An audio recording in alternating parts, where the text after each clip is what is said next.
Saludos amigos, sean bienvenidos a un nuevo programa de La Ventana Rota. Mi nombre es Diego Mendoza y el día de hoy vamos a estar tratando un tema importante.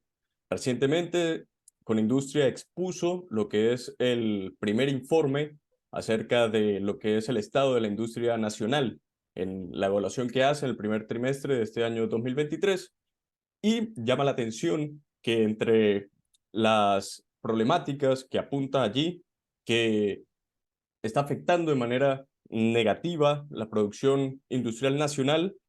Una de ellas es la competencia de productos importados.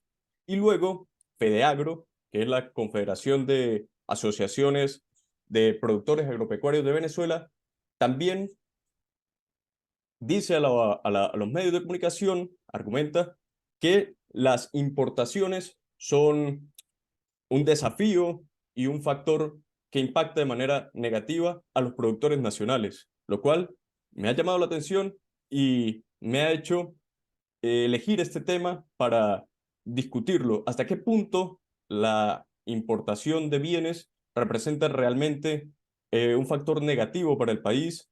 ¿Cómo impacta sobre la industria?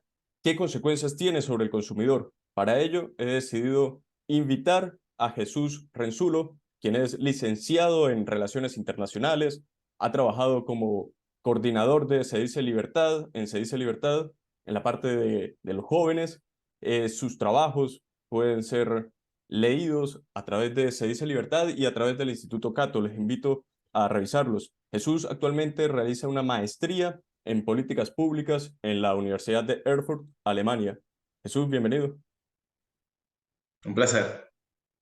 Como no, para entrar de lleno en este tema, a ver, se habla comúnmente en este punto en lo que son las diferentes medidas que podría tomar el gobierno para intentar de pronto frenar eh, la llegada de bienes importados, subir los aranceles, ¿no? A los bienes que se traen de fuera.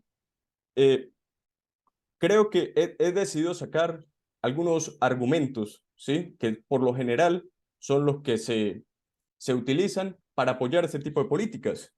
Y quisiera saber hasta qué punto son realmente ciertos. Por ejemplo, se habla de competencia desleal.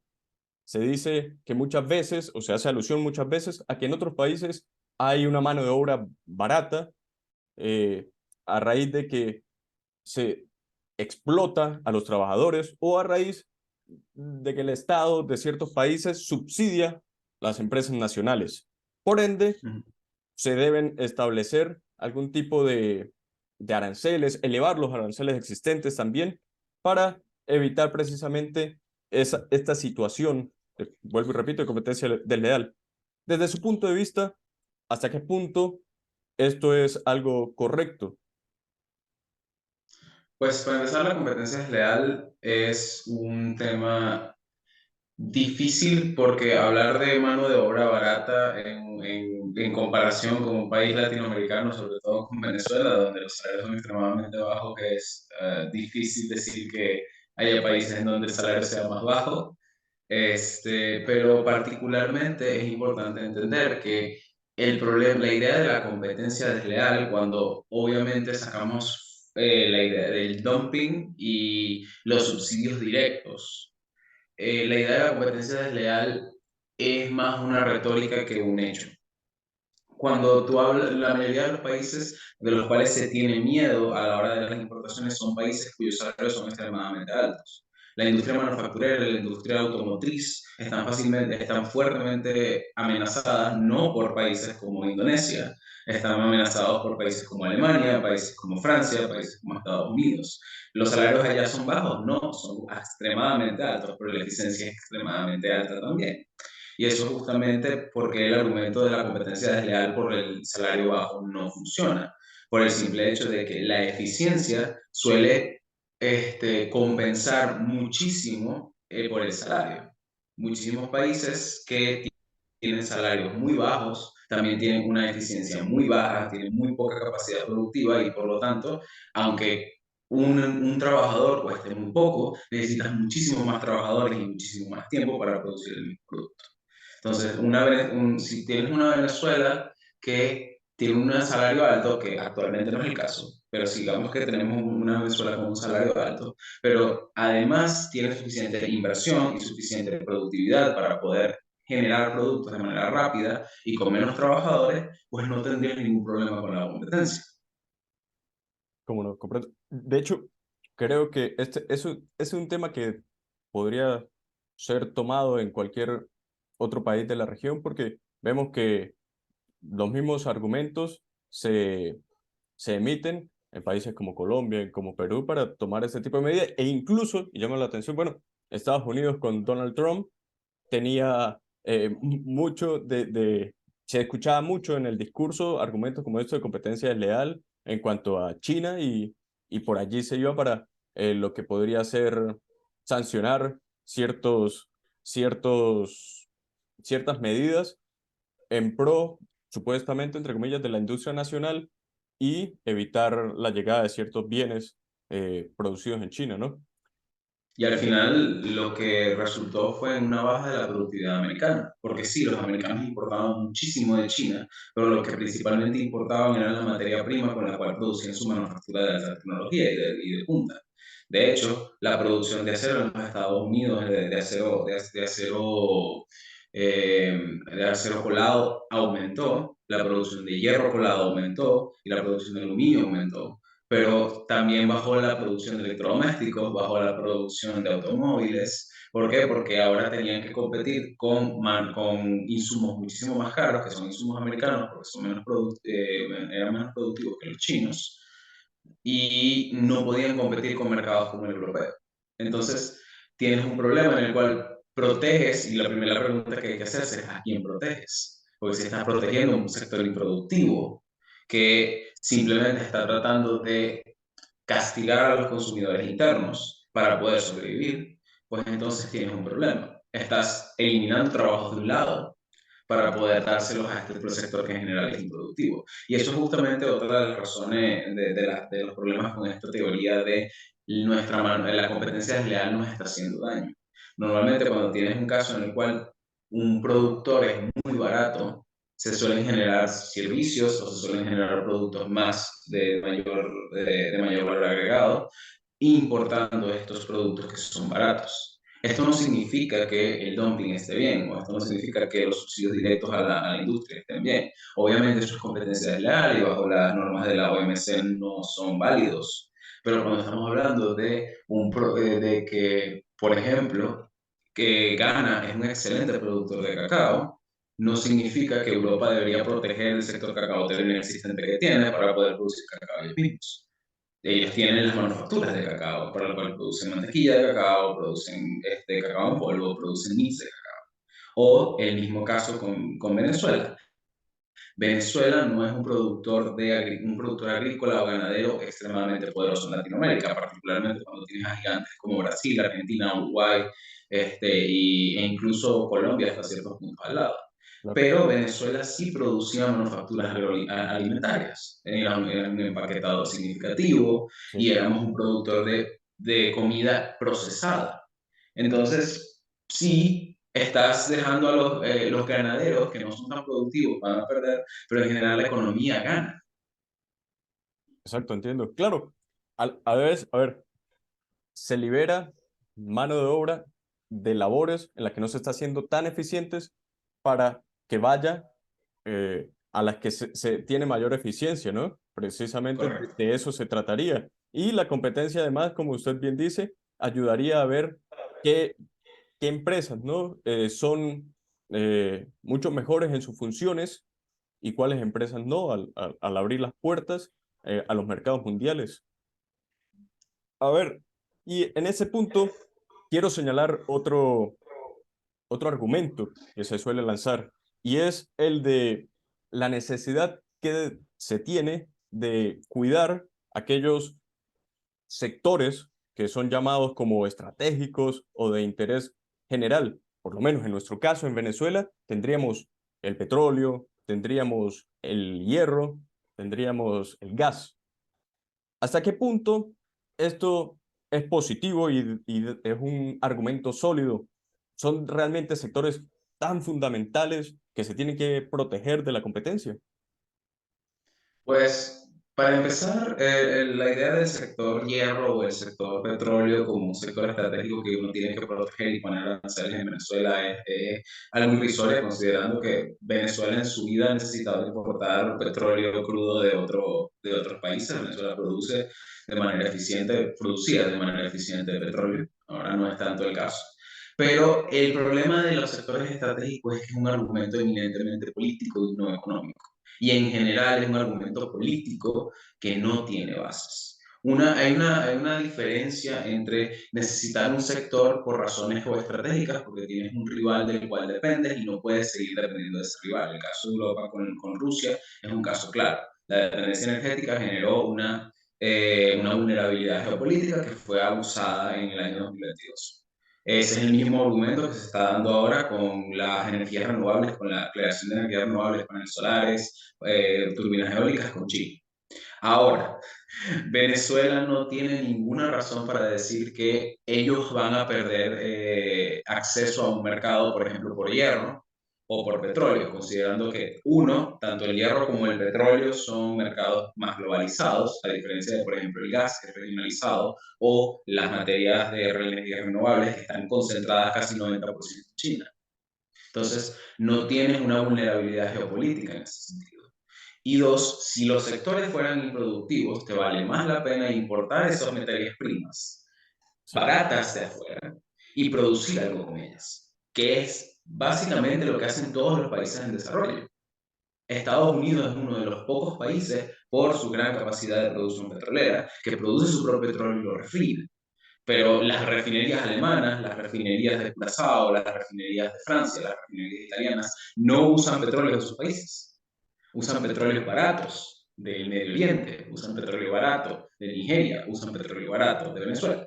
Entonces, tienes este problema de que estás protegiendo un sector que, uno, no es estratégico porque está fuertemente globalizado y por lo tanto, si pierdes a un proveedor, tienes a otro. exacto. Dos, no tienes una vulnerabilidad geoestratégica real con ello. Y tres, fácilmente podrías aprovechar un mercado muchísimo más barato para poder importarlo y hacer algo, bueno, hacer algo más valioso con ello. Claro, y creo que de hecho, para que quienes nos están escuchando o nos están viendo se hagan una idea de que esto no solo es un tema de Venezuela, sino se trata en todos los países prácticamente del mundo.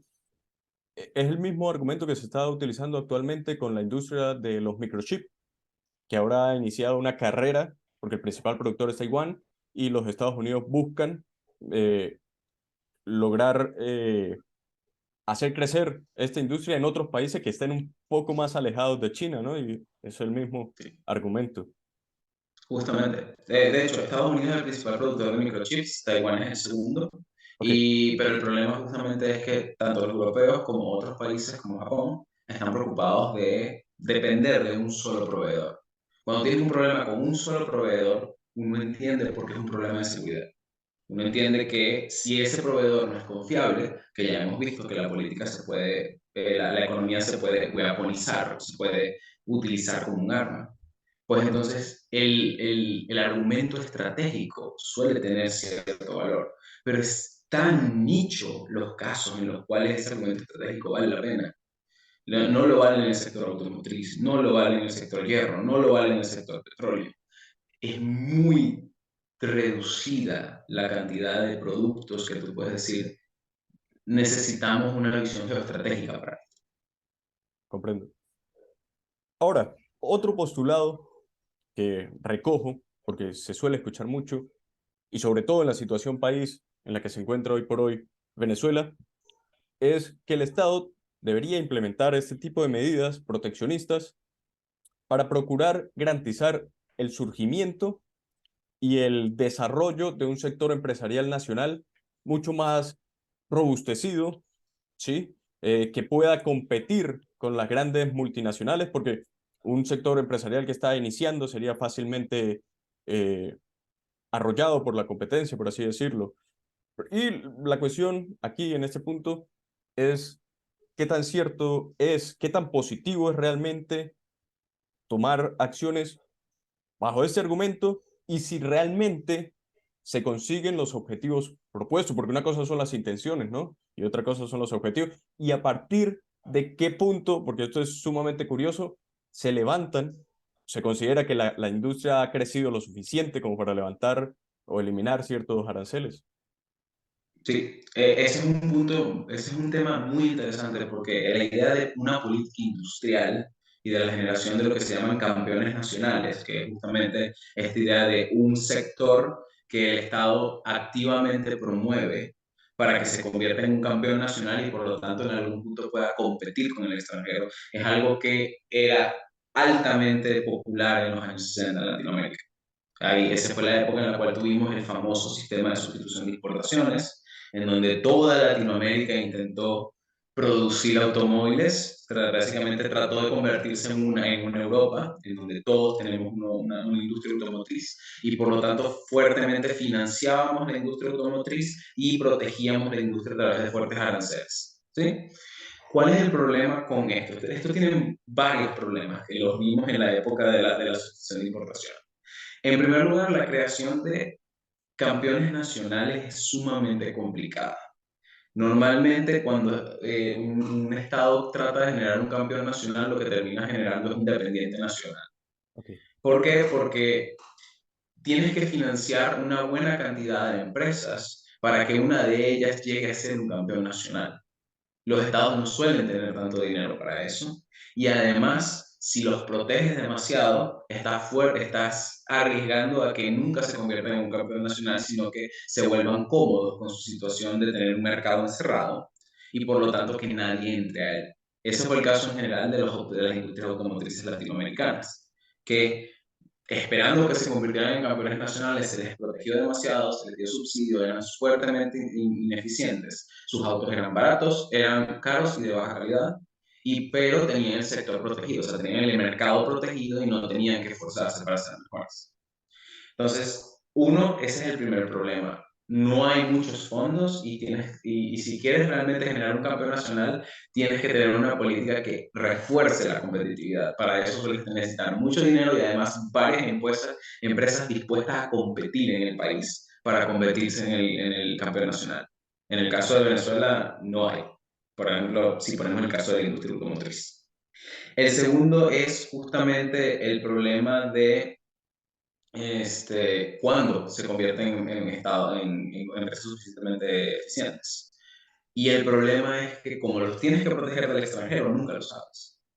Podrías fácilmente abrir la empresa, el Estado, las aranceles en algún momento y ¡pum! Resulta que la empresa no es lo suficientemente eficiente.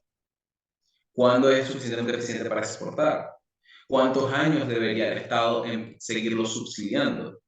¿Bajo qué medidas deberíamos determinar que la empresa sí se está convirtiendo en un campeón nacional o no? ¿Y cuánto dinero, burocracia y vigilancia tendrás que poner en esas empresas para asegurarte de que ellas se conviertan en campeones nacionales? Es un tema difícil, por supuesto, porque la generación de campeones nacionales sí tiene un bagaje en la literatura y tiene un bagaje en la historia, pero son condiciones tan específicas ok. y necesita una cantidad de ingresos grande y una política eh, tan bien dirigida que en general suele fallar. Y si estamos tratando como estados, como países, de hacer de manera más eficiente, o sea, producir el dinero de la manera más eficiente, la producción de campeones nacionales es algo difícil de vender, es algo complicado de vender. Así es, como no. Sí. Bueno, de hecho, usted acaba de citar que esa política de sustitución de importaciones y de desarrollo de la industria nacional que tuvo gran calado en Latinoamérica entre los años 60 y 70. Bueno, aquí se desarrolló todo lo que fue las empresas de Guayana. Hubo también proyectos, como usted bien menciona, en el área automotriz y lamentablemente creo que esto es lo que conduce en parte a esa década perdida que tiene Los la años Latinoamérica 80, en los años 80 tal cual, la que triste década perdida. se percató demasiado tarde y luego tuvo que empezar a realizar las reformas necesarias para abrirse al mundo y darse cuenta que lo que estaba realmente haciendo era produciendo empresas altamente eficientes, ¿no? Por último, Jesús, le quería preguntar qué efectos tiene en el plano político, pero también quisiera introducir qué efectos tiene en el plano del consumidor, ¿sí? De las personas que a diario salimos y buscamos bienes y servicios, políticas, medidas políticas como estas de protección que dicen van a beneficiar a la empresa nacional, van a beneficiar a los trabajadores porque supuestamente no se van a destruir fuentes de empleo. ¿Qué efectos tiene en la realidad? Bueno, para empezar, en la población en general, este tipo de políticas es negativa, es netamente negativa. ¿Por qué? Porque está cerrando un mercado y por lo tanto los consumidores tienen que pagar más por este producto que ahora está protegido. Tienes un oligopolio o un monopolio del mercado bajo una empresa protegida o un grupito de empresas protegidas y ellas ponen el precio. Como no tienen competencia, pueden fácilmente tomar el precio que ellos deseen, utilizar el precio que ellos deseen, porque nadie va a competir contra ellos, sobre todo si generan una especie de consorcio. Entonces, es malo para la población en ese sentido. Probablemente vas a tener bienes más caros y de más baja calidad. Ahora, en la política, las políticas proteccionistas son particularmente insidiosas porque generan lo que Enrique Gersi llama la economía de la corrupción. Okay. ¿Qué pasa? Los sistemas de protección generan más puntos de corrupción. ¿Por qué? Porque existen más instituciones gubernamentales, las cuales tienen la capacidad de generar beneficios y privilegios a las empresas. Significa que vas a generar más lobbies políticos que empresariales que van a buscar ser los nuevos sectores protegidos. Vas a generar más posibilidades de importaciones ilegales. ¿Por qué? Porque ahora vas a tener un sector fuertemente protegido que fácilmente va a generar más smuggling, más contrabando. Vas a tener un problema de institucionalización de la corrupción a nivel empresarial. ¿Por qué? Porque a la hora de buscar cómo hacer a tu empresa más eficiente, o cómo hacer que tu empresa genere más ingresos, probablemente no vas a pensar en cómo hacer tu sector más eficiente, sino cómo puedo hacer que el gobierno me dé a mí más subsidios, cómo puedo hacer que el gobierno a mí me proteja más y por lo tanto cómo puedo asegurarme un mercado, como lo tiene el mercado acerero, como lo tiene el mercado de hierro, como lo tiene el mercado petrolero, que ahora es monopolizado, que ahora es protegido, que ahora es un campeón nacional. Entonces, es particularmente malo en la política porque mientras más puntos de corrupción tengas, mientras más trabas al comercio tengas, mientras más trabas a la economía tengas, más incentivos tienes a violar esas leyes o a promover esas leyes. Se genera una economía de la corrupción. Comprendo totalmente. Claro, al finalmente se estarían creando lo que el profesor Alberto Venegas Lynch suele tildar como los pseudoempresarios, ¿no? Eh, Dueños de empresa que lo que buscan es precisamente que se promulguen ciertas leyes, ciertas medidas que beneficien a sus empresas para estar en calma y no tener prácticamente que competir, pero eso iría en detrimento, creo yo, la población, porque se le podría estar ofreciendo menor variedad, menor calidad, pero además creo que también se estarían sin saber, porque si la empresa no es eficiente, se estarían utilizando mal los recursos que siempre son escasos, ¿no?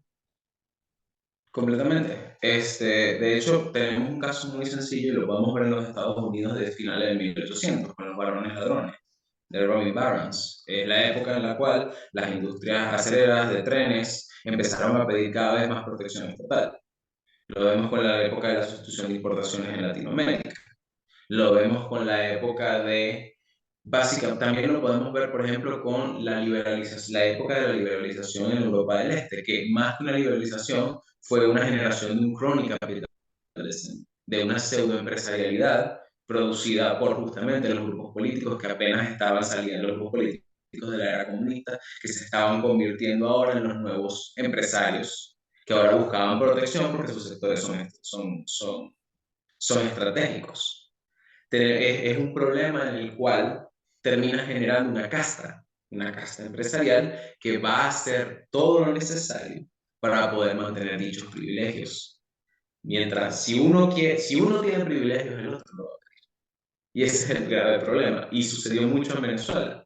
Durante la época de la liberalización y la llegada de Venezuela a la OMC, cuando el gobierno de Carlos Andrés Pérez, en su segundo gobierno, intentó liberalizar y bajar los aranceles venezolanos a lo mínimo, todos los sectores empresariales estaban de acuerdo, con la industria estaba de acuerdo, con el comercio estaba de acuerdo, pero el día antes de la llegada a Davos, el ministro de Comercio para la época recibió llamada tras llamada, y esto lo muestra Mirta Rivero muy bien en su libro La rebelión de los náufragos. Todos decían, a mi sector protégelo, por favor, porque si no va a caer. Todos los demás sectores los puedes abrir, pero a mi sector protégelo, por favor. Y claro, todo el mundo quiere que a ellos sean los que los protejan. Todos queremos tener un mercado asegurado, pero no beneficia a la población. Seguramente no beneficia el empleo productivo y termina generando un crecimiento más bajo, termina generando más pobreza y termina generando muchísima más corrupción. ¿Cómo no? De hecho, qué interesante porque hace, hace un tiempo atrás conversaba justamente con el profesor Adrián Ravier y recuerdo que señalábamos en una clase hasta qué punto los mismos empresarios que buscan privilegios, el amparo del Estado, pueden convertirse en los más grandes o más peligrosos enemigos del libre mercado, ¿no? Completamente. Y qué interesante que también se señala durante esa entrevista lo que fue este tiempo, este plazo en el que se llevaron a cabo, tuvo tanta influencia esta política de sustitución de importaciones que venía de la CEPAL, ¿no? Porque muestra cómo las ideas, el poder de las ideas, que pueden hacer que se tomen ciertas medidas y ojalá que las ideas en pro de la libertad, que como usted mismo lo acaba de argumentar, el libre comercio, la competencia, el dinamismo, es lo que hace que precisamente se obtengan mejores resultados para la inmensa mayoría de la población. Entonces, ojalá que sean posteriormente las que calen. Jesús, Es un último comentario que me gustaría hacer, ¿cómo no? justamente porque estamos hablando de Colindustria y del tema venezolano. Es que si Colindustria realmente desea aumentar la competitividad de su industria, en vez de pedir más aranceles, debería pedir que se le reduzcan el montón de trabas, el montón de impuestos y el montón de requerimientos que hacen a la industria tan poco productiva y tan poco confiable como un compañero de comercio. Esos son los primeros sectores que se deberían atacar. Solo así, cuando se promueva la inversión extranjera, cuando se promueva la productividad, cuando se reduzcan las trabas legales y las trabas burocráticas, es que realmente nuestro sector va a empezar a ser más competitivo y no tendrá que ser protegido. Correcto, totalmente de acuerdo. Jesús, le agradezco su tiempo.